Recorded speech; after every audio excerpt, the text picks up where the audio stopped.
बांग्लादेश में हिंदुओं पर नहीं थम रहे अत्याचार। बांग्लादेश में अगर ऐसा हो सकता है तो पश्चिम बंगाल में भी आगे आने वाले समय में ऐसा हो सकता है। इसलिए बंगाल के हिंदुओं को एक होकर रहना पड़ेगा।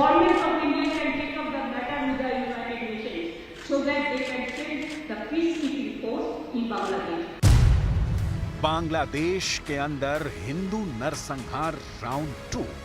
सेंट्रल गवर्नमेंट को ही स्टेप लेना है और हम लोग उसका सपोर्ट करेंगे। पहले चिन्मय कृष्णदास, अब 3 संत और गिरफ्तार। कुछ चिंता की विषय है कि वैध वीजा होने के बावजूद इस्कॉन मंदिर के पुजारियों को भारत में एंट्री नहीं दी जा रही। इस्कॉन के 63 संतों को भारत आने से रोका गया। हिंदू उत्पीड़न नहीं रोका जाता है तो इसका करारा जवाब बांग्लादेश को भुगतना पड़ेगा। बांग्लादेश की सरकार को सचेत होना चाहिए और अगर वो नहीं बचा सकती हिंदुओं को तो हिंदू धर्म एक हिंदू राष्ट्र अलग से उसी बांग्लादेश में बनाए। बांग्लादेश में आए दिन हिंदुओं पर हिंसा और अत्याचार का नया अध्याय लिखा जा रहा है। पहले इस्कॉन के महंत चिन्मय कृष्णदास की गिरफ्तारी और अब इस्कॉन के 3 और संतों को बांग्लादेश में गिरफ्तार कर लिया गया है, जिसके बाद अब इस्कॉन के 4 संत इस समय बांग्लादेश में गिरफ्तार हैं।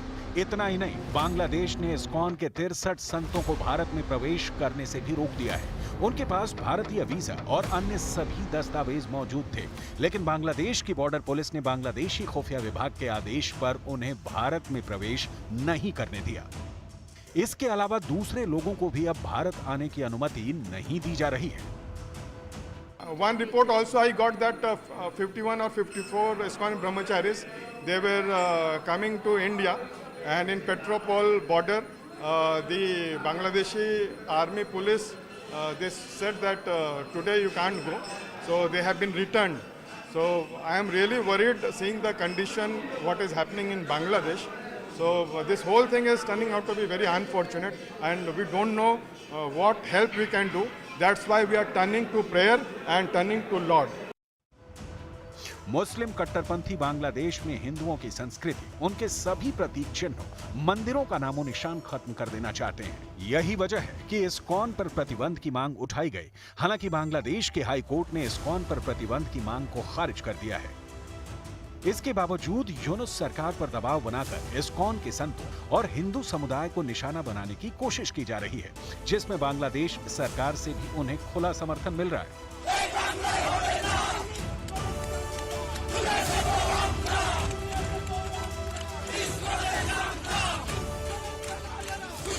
बांग्लादेश में उन्मादियों की इस भीड़ को देखिए, जो खुलेआम सड़कों पर अपना शक्ति प्रदर्शन कर रहे हैं। हिंदुओं को मारने काटने, उन्हें देश से बाहर निकालने के नारे लगा रहे हैं।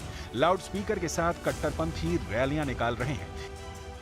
हिंदुओं की हत्या का खुला ऐलान कर रहे हैं। लेकिन बांग्लादेश की सरकार ना तो मुस्लिम कट्टरपंथियों के मार्च को रोक पा रही है और ना ही उनके आतंक को।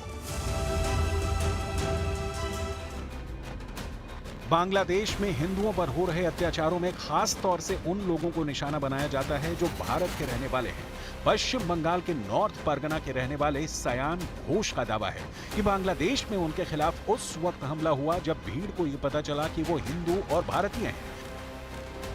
बांग्लादेश में हिंसा की चपेट में आए सायन घोष ने बताया कि मुस्लिम भीड़ को जब पता चला कि वो हिंदू हैं और भारत के रहने वाले हैं तो भीड़ ने उन पर हमला कर दिया। बांग्लादेश की उन्मादी भीड़ भारतीयों पर उनकी राष्ट्रीयता पूछकर हमले कर रही है, लेकिन बांग्लादेश की यूनुस सरकार ने आंख और कान बंद कर लिए हैं। তখনই এটা শুনে যেই শুনলো ইন্ডিয়ার তারপর হিন্দু, তখন তারা আমাকে টেনে নিয়ে যায় কোনায় অন্ধকারের দিকে। তো তারপর তারা আমার পকেট হাতানো শুরু করেছে, অনেক টাকা পয়সা পকেট এইসব আমার ফোন নিয়ে নেয়, টাকা পয়সা নিয়ে আমাকে মারধর করে, চড়থাপ্পড় দেয়। তারপরে আমিও নিজে সেলফ ডিফেন্স করার চেষ্টা করি, তখন তারা আমার মাথায় পাথর দিয়ে আঘাত করে প্রচণ্ড জোরে। बांग्लादेश के अलग अलग इलाकों में मुस्लिम कट्टरपंथी हिंदुओं पर हमले कर रहे हैं, लेकिन इस बीच अब एक और नया खतरा बढ़ रहा है। इंटेलिजेंस रिपोर्ट में सामने आया है कि जमातुल मुजाहिदीन बांग्लादेश JMB नाम के आतंकी संगठन से जुड़े कट्टरपंथी हिंदुओं को निशाना बना रहे। शेख हसीना सरकार गिरने के बाद जेलों में बंद 700 से ज्यादा कैदी भाग गए थे। इनमें से ज्यादातर JMB के आतंकी थे। अब ये आतंकी बाहर आकर सड़कों पर हिंदुओं पर हमले कर रहे हैं। जेल में भी सैकड़ों हजारों आतंकी हैं जो हिंदू कैदियों को निशाना बना सकते हैं। इस बीच पश्चिम बंगाल के मुख्यमंत्री ममता बनर्जी ने PM मोदी से बांग्लादेश से बात करने की अपील की है। उन्होंने विधानसभा में कहा कि बांग्लादेश में हिंदुओं पर अत्याचार कम नहीं हुए तो वो अपने लोगों को भारत वापस लेने के लिए राजी हैं। ममता बनर्जी ने कहा कि हम आधी रोटी खाकर रहेंगे लेकिन उन्हें खाने पीने की कोई कमी नहीं होने देंगे।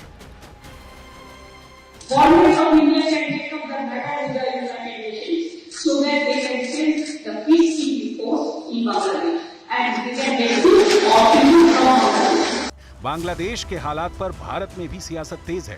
बीजेपी ने जहां इस मुद्दे पर अपनी चिंता जाहिर की है, वहीं कांग्रेस नेता इमरान मसूद ने बांग्लादेश से सारे रिश्ते तोड़ने की बात कही है। सरकार के अल्पसंख्यकों पर अत्याचार हो रहा है। भारत सरकार को चाहिए कि भारत सरकार सख्ती के साथ इसके अंदर बांग्लादेश के साथ बात करे, वहाँ के हिंदुओं की सुरक्षा के जो इंतजामात हमारे कूटनीतिक माध्यम से हो सकते हैं उनको करे, और अगर ये सब नहीं होता तो भारत को बांग्लादेश के साथ व्यापार बंद कर देना चाहिए। मैंने खुद बोला हूँ कि ये बहुत चिंता की विषय है और सनातनी ऐक्य मंच का जो पोजीशन है या जो आज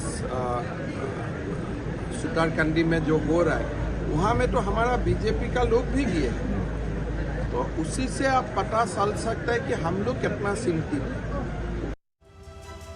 उधर बांग्लादेश में हिंदुओं पर हो रहे हमलों को लेकर बीजेपी नेता शुभेंदु अधिकारी ने भारत बांग्लादेश बॉर्डर पर विरोध प्रदर्शन शुरू कर दिया है। उन्होंने कहा कि बांग्लादेश में संतों की गिरफ्तारी, हिंदुओं पर अत्याचार बंद होने चाहिए, अन्यथा बड़े पैमाने पर आंदोलन चलाया जाएगा। हमारा कॉमर्शियल ऑपरेशन बंद है, 24 आवर्स ब्लॉकेट चल रहा है। ये 24 आवर्स चलेगा, सुबह 6 बजे से चल रहा है। ये मंदिर तोड़ना बंद करेगा, नहीं तो अगले दिन बहुत जोर लड़ाई होगा, आंदोलन होगा।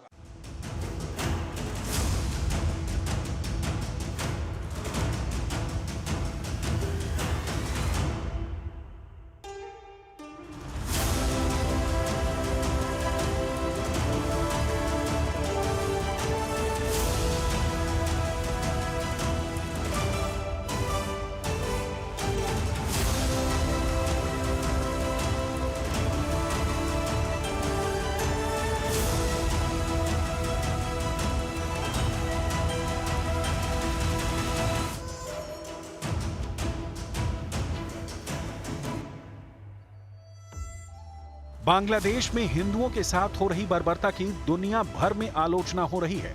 भारत के अलग अलग शहरों में प्रोटेस्ट किए जा रहे हैं, तो वहीं कनाडा में भी हिंदू संगठनों ने बांग्लादेश में हिंदुओं पर हो रहे अत्याचारों को लेकर विरोध प्रदर्शन किया। लेकिन बांग्लादेश की नई अंतरिम सरकार में कट्टरपंथियों के खिलाफ एक्शन लेना तो दूर, जेल में बंद कट्टरपंथियों की रिहाई हो रही है और वो खुलेआम भारत विरोधी बयानबाजी करते हैं। शेख हसीना सरकार के तख्तापलट और अंतरिम सरकार के अस्तित्व में आने के बाद से कई नेताओं और लोगों के खिलाफ केस दर्ज किए गए हैं, तो कईयों पर चल रहे पुराने केस को खत्म किया जा रहा है या फिर बरी कर दिया जा रहा है। रविवार को हाईकोर्ट में पूर्व प्रधानमंत्री खालिदा जिया के बेटे तारिक रहमान और 48 दूसरे आरोपियों को बरी कर दिया गया। करीब 20 साल पहले एक राजनीतिक रैली पर हुए घातक ग्रेनेड हमले के आरोप में तारिक रहमान को उम्र कैद की सजा सुनाई गई थी। बरी होने के बाद बीएनपी नेता तारिक रहमान ने अपने पहले ही बयान में भारत के खिलाफ जहर उगला। उन्होंने कहा कि भारत ने तो स्वार्थ के लिए पाकिस्तान को बांटा था, बांग्लादेश हमने खुद बनाया।